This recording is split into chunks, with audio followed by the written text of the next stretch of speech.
मातृभूमि न्यूज, मातृभूमि की आवाज, मातृभूमि के लिए। સુરતના વરિયાવ વિસ્તારમાંથી રૂવાડા ઊભા કરી દેતી ઘટના સામે આવી છે। શહેરના વિસ્તારમાં ગઈકાલે સાંજે 2 વર્ષનું બાળક સીવરના ખુલ્લા મેનહોલમાં પડી ગયું હોવાની માહિતી મળી છે। હજુ સુધી તેની શોધખોળ ચાલી રહી છે। બાળકની ઓળખ કેદાર તરીકે થઈ રહી છે, ત્યારે 18 કલાક વીતવા છતાં હજુ સુધી બાળકનો કોઈ પત્તો લાગ્યો નથી, જેથી લોકોમાં રોષ જોવા મળી રહ્યો છે। લોકોએ ચકાજામ કરતા પોલીસે સમજાવટથી કામ લીધી છે। વરિયા વિસ્તારમાં બાળક ખુલ્લી ગટરમાં પડ્યું ગયું હવે ત્યારે બાળકના સમાજના લોકો રોડ પર ચક્કાજામ કરીને પાલિકાનો વિરોધ કરી રહ્યા છે। પોલીસ સમાજના લોકોને સમજાવવાનો પ્રયાસ કરી રહી છે।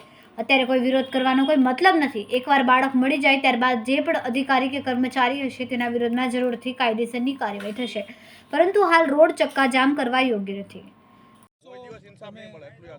તમે વિચાર કરો કે ગઈકાલે 5 વાગ્યાની ઘટના છે કે 2 વર્ષનું બાળક વરસાદી પાણીની લાઈનમાં ગરકાવ થઈ ગયું છે। આજે એમના પરિવાર સાથે આખા સમાજે બેસવું પડે છે કે ભાઈ અમને અમારું બાળક ગોતીને આપો, છતાં પણ તંત્રના પેટનું પાણી નથી હલતું। આજે બાળક ક્યાં છે? પરિવાર સમાજ માંગે છે કે અમારું બાળક ક્યાં ગયું છે, છતાં પણ કોઈ જવાબ નથી। સવાલ એ છે કે અહીંયા ગટર લાઈનો જેટલી અહીંયાથી નીકળી છે, વરસાદી પાણીની લાઈન નીકળી છે, એ દેખાતી જ નથી, ક્યાં છે ક્યાંની ખબર જ નથી, અને અધિકારીઓના નકશા આપતા નથી। ફાયર વિભાગ બસ એની રીતના અટકળે ગોતે છે, મહેનત કરે છે કાલે 5 વાગ્યાના ફાયરની ટીમને ધન્યવાદ આપવો પડે, પણ ઝોનના અધિકારીઓ અહીંયા કોઈ એની કહેવાય ને જવાબદારી હોય કે ન હોય એના પ્રમાણમાં કામ કરે, કઈ કામગીરી જ નહીં। રાત્રે તાપણું કરતા હતા તેજસભાઈ પટેલ, કાર્યપાલક આ વિસ્તારના, અને શાસકો ક્યાં ખોવાઈ ગયા ખબર નથી। અમારી તો બસ સમાજની સાથે અમે પણ એટલી જ માગણી કરીએ છીએ કે ભાઈ ઝડપથી જે કંઈ કામગીરી છે ઝડપથી કરાવો। પહેલાં તો આના નકશા કાઢો, જમીનની અંદર ક્યાં ક્યાં ગટરું છે તો ખબર પડે કે ક્યાંથી જઈ શકાય છે, તો બાળક ઝડપથી મળે। હવે ઓલરેડી એટલા બધા કલાકો થઈ ગયા છે, તમારી પાસે નકશા નથી, તમે કઈ રીતના બાળકને ગોતશો? કાલ અમે સવારના 7 વાગ્યા સુધી હતા, 7 વાગ્યા સુધી તો હજી ગટરના ઢાંકણા ગોતતા હતા, તો બાળકને ક્યારે ગોતશે? અમે એમ કહીએ છીએ કે તમે તાત્કાલિક ધોરણે આ બધું કરાવો તો કંઈક બાળક મળે, ક્યાં છે ક્યાં નહીં। મહેશશ્રી અત્યારે ક્રિકેટ રમવામાં વ્યસ્ત છે, ગાંધીનગર ક્રિકેટ રમે છે, અને ત્યાંથી એમ કહે છે હું ચિંતામાં છું। કઈ રીતના ચિંતા માની શકાય? ચિંતા હોય એને ખાવું પણ ના ભાવે, અને આ તો ક્રિકેટ રમે છે, જે કહેવાય કે શહેરના માય બાપ કહેવાય, પ્રથમ નાગરિક કહેવાય, આજે ક્રિકેટ રમે છે, અને અત્યારે આખો સમાજ અને એમનો પરિવાર પોતાના બાળક માટે અહીંયા રોડ પર, આ ગરમ રોડ પર બેઠા છે।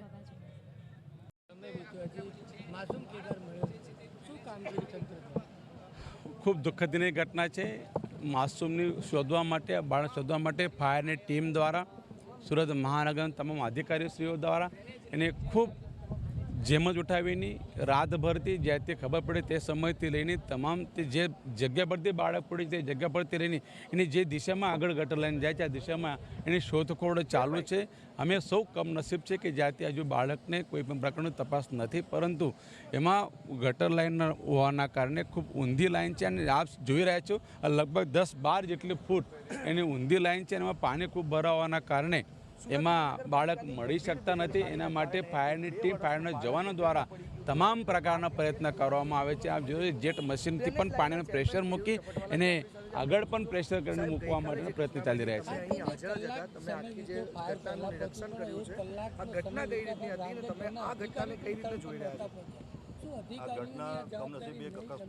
સૌની જવાબદારી છે, ઘટના બહુ દુઃખદની છે, તમામ વ્યક્તિની જવાબદારી હોય છે, પણ જેને જેવી રીતે માહિતી મળી તેવી રીતે અહીંયા પહોંચવાના દરેક અધિકારીઓ હોય, તંત્રના અધિકારીઓ હોય, ફાયરના બ્રિગેડ હોય, નેતાઓ પ્રયત્ન કરે છે।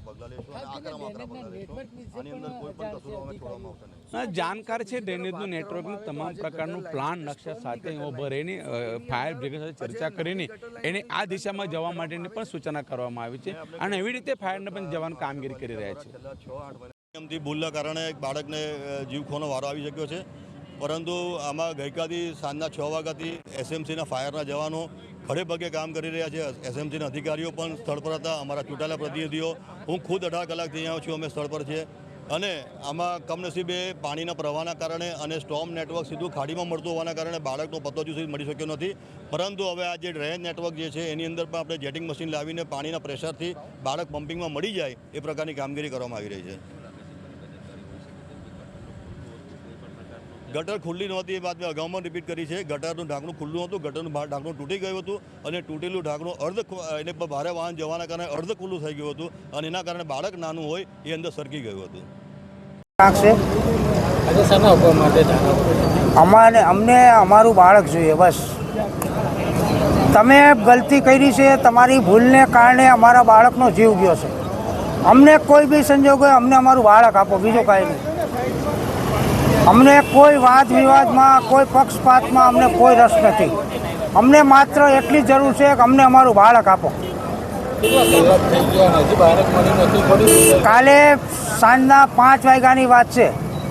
હજી સુધી અધિકારી નકશો લેવા ગયા છે. નકશો લઈને તો આવવાનું દૂર, પણ અધિકારી જ ખોવાઈ ગયો છે. અધિકારી જ નથી આવતો, જવાબદાર અધિકારી જ નથી. અરે રાત્રે અમને નકશો લેવાનું કહી અને ત્યાં તાપણું કરીને બેઠો. અરે આ શરમજનક બાબત કહેવાય. અમારે કોને કહેવું? ભારતીય જનતા પાર્ટીના કોર્પોરેટરોએ કમિશનરને ફોન કરવો પડે કે સાહેબ આ વિસ્તારના ઝોનલ ઓફિસરોને, જવાબદાર અધિકારીને મોકલો. અરે આનાથી તો શરમ ઘટના કઈ કહેવાય કે એક ફાયરના વાઇસ પ્રેસિડેન્ટે કમિશનરને ફોન કરવો પડે?